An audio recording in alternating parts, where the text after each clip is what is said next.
தமிழகத்தை காப்பாற்ற முடியாத ஸ்டாலின் பீகாருக்கு சென்று எதிர்க்கட்சிகளுடன் சேர்ந்து பிரதமரை தேர்ந்தெடுக்க முயற்சிக்கிறார். கூரை ஏறி கோழி பிடிக்க தெரியாதவன் வானத்தில் ஏறி வைகுண்டம் காட்டுவானே சொன்ன கதை கழக பொதுச் செயலாளர் விமர்சனம். விடியா திமுக ஆட்சியில் விலைவாசி கடுமையாக உயர்வு, அனைத்து பொருட்களும் 50% உயர்ந்துள்ளதாக கழக பொதுச் செயலாளர் குற்றச்சாட்டு.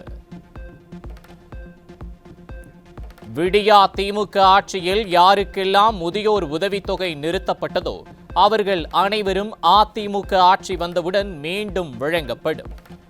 எதிர்க்கட்சி தலைவரும் கழக பொதுச் செயலாளருமான எடப்பாடி கே பழனிசாமி உறுதி. கோவை மற்றும் திருப்பூரில் மாவட்ட ஊராட்சி திட்டக்குழு உறுப்பினர்களுக்கான தேர்தலில் அதிமுக சார்பில் போட்டியிட்டு வெற்றி. முன்னாள் அமைச்சர் SP வேலுமணியை நேரில் சந்தித்து வாழ்த்து பெற்றனர். பீகாரில் உள்ள விடியா திமுக உள்ளிட்ட 15 கூட்டணி கட்சிகள் சார்பாக நடைபெற்ற கூட்டத்தில் விவாதித்த மக்கள் பிரச்சினை என்ன, குடும்பத்தையும் கட்சியையும் விசாரணை வளையத்தில் இருந்து காப்பாற்றிக் கொள்ள நடந்த கூட்டமா என சட்டமன்ற எதிர்க்கட்சி துணைத் தலைவர் RB உதயகுமார் குற்றச்சாட்டு. விடியா திமுக ஆட்சியில் சட்டம் ஒழுங்கு என்பது கேலி கூத்தாக உள்ளது. மக்கள் பிரச்சனைகள் குறித்து திமுக கூட்டணி கட்சிகள் எதுவுமே பேசுவதில்லை என அமைச்சர் செல்லூர் ராஜு குற்றச்சாட்டு. செந்தில் பாலாஜியை நீதிமன்றத்தில் ஆஜர்படுத்த அமலாக்கத்துறை அதிகாரிகள் திட்டம். வரும் 28ஆம் தேதி மருத்துவமனையில் இருந்து நீதிமன்றத்திற்கு அழைத்துச் செல்ல நடவடிக்கை எடுத்து வருவதாக தகவல். கரூர் பழனி முருகன் நகைக்கடையில் வருமான வரித்துறை அதிகாரிகள் 2வது நாட்களாக நடைபெற்ற சோதனை. மத்திய துணை ராணுவ பாதுகாப்பு படையுடன் நடத்தப்பட்ட சோதனை நிறைவு. பல முக்கிய ஆவணங்கள் கைப்பற்றப்பட்டுள்ளதாக தகவல். செங்கல்பட்டு அருகே தாவரவியல் பூங்கா அமைக்க இடங்களை கையகப்படுத்தப்படும் நடவடிக்கை. வீடுகளை தமிழக அரசு அகற்றியதை கண்டித்து பாதிக்கப்பட்ட பெண் வனத்துறை அமைச்சரை முற்றுகையிட்டு சரமாரியாக கேள்வி.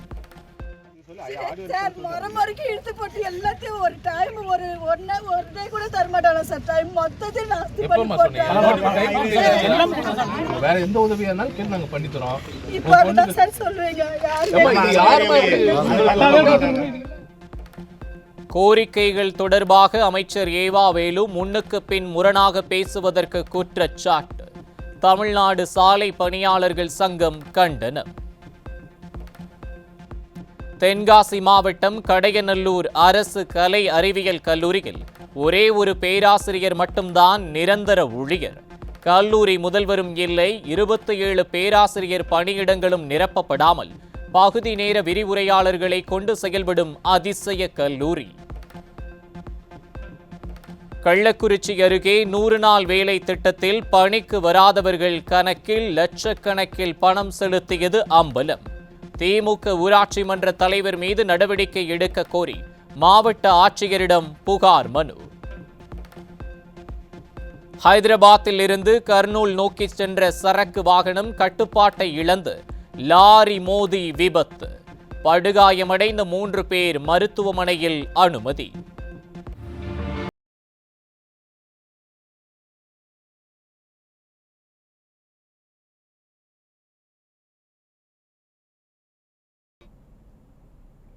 மதுரை மீனாட்சியம்மன் கோவில் கோபுரத்தில் ட்ரோன் மீது மோதி விபத்து. பெங்களூருவைச் சேர்ந்த 2 பெண் இன்ஜினியர்களிடம் போலீசார் விசாரணை. திருவண்ணாமலை அருகே ஜவ்வாதுமலை கிராமங்களில் இறந்தவர்களின் சடலத்தை டோலி மூலம் கொண்டு செல்லும் நிலை. முறையான சாலை வசதி இல்லாததால் தொடரும் அவலம். ராமநாதபுரம் அருகே இடிந்து விழும் நிலையில் ஆபத்தான மேல்நிலை நீர்த்தேக்க தொட்டி. புதிய நீர்த்தேக்க தொட்டி கட்டித்தர வேண்டும் என திருவாடானை பகுதி மக்கள் கோரிக்கை. தஞ்சாவூர் மாவட்டம் பாபநாசம் அருகே தரமற்ற முறையில் கட்டப்பட்ட பாலம் 2 நாளில் உள்வாங்கிய அவலம். கும்பகோணத்தைச் சேர்ந்த மோசடி நிதி நிறுவன அதிபர்களிடம் நடவடிக்கை எடுக்காமல் இருக்க லஞ்சம் வாங்கிய விவகாரம். காவல் ஆய்வாளர் மற்றும் உதவி ஆய்வாளர் மீது லஞ்ச ஒழிப்பு போலீசார் வழக்கு பதிவு செய்து துறை ரீதியாக நடவடிக்கை எடுக்க பரிந்துரை. விருத்தாச்சலத்தில் காவல்துறை ஆய்வாளர் ஆபாசமாக திட்டியதால் மனமுடைந்த பெண் காவலர் தற்கொலை முயற்சி. உயர் அதிகாரிகள் உரிய விசாரணை மேற்கொள்ள வேண்டும் என பொதுமக்கள், சமூக ஆர்வலர்கள் கோரிக்கை. சென்னை மெரினா கடற்கரையில் இலவச குடிநீர் தொட்டியில் குழாய்களை காணவில்லை. மாநகராட்சி முறையாக பராமரிக்கவில்லை என பொதுமக்கள் குற்றச்சாட்டு. கடலூர் தலைமை மருத்துவமனையில் பெண்ணிற்கு தவறான சிகிச்சை அளிக்கப்பட்டதாக புகார். மருத்துவமனை முன்பு பாதிக்கப்பட்டவர்கள் தர்ணா. தமிழகத்தில் வரும் 28ஆம் தேதி வரை மிதமான மழைக்கு வாய்ப்பு. சென்னை வானிலை ஆய்வு மையம் தகவல். அசாம் மழை வெள்ளத்தால் சுமார் 5 லட்சம் மக்கள் பாதிப்பு. 16 மாவட்டங்களில் இயல்பு வாழ்க்கை முற்றிலும் முடங்கியது.